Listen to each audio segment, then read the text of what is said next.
برسه علمني رسول الله صلی الله علیه و سلم. رسول الله صلی الله علیه و سلم بر من تعلیم داده. قال رسول الله صلی الله علیه و سلم، رسول الله صلی الله علیه و سلم فرمودند: من رأى منکم منکرا فلیغیره بیده. اگر یکی از شما یک کار زشت میبینه، فلیغیره بیده، بس او را باید توسط دست خود دور بکنه.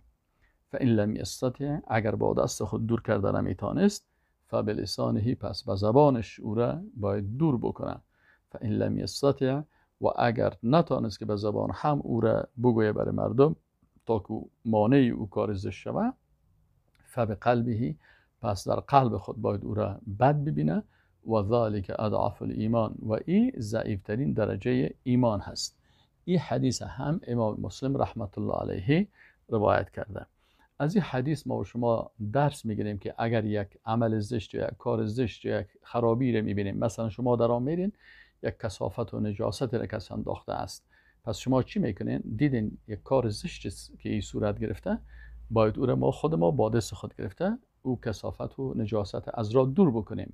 فإن لم یستطع، اگر باز خود ما و زور ما نمیرسه، واسه ما نمیرسه، فبلسان، همیشه با زبان خود به کسی دیگه بگوییم که امی کار بکنه.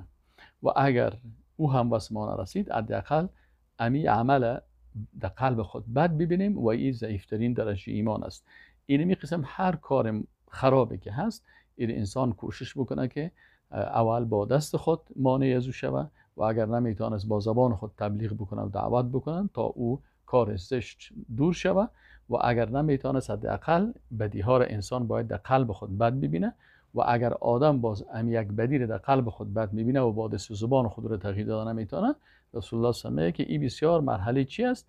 ضعیفی ایمان است. یعنی اگر میخوای که ایمانت قوی باشه، با دستت باید اول کار کنی، با زبانت باید دیگران را برسانی، و اگر اردوش نتونستی، باز در مرحله ضعیفی ایمان قرار می داشته باشی.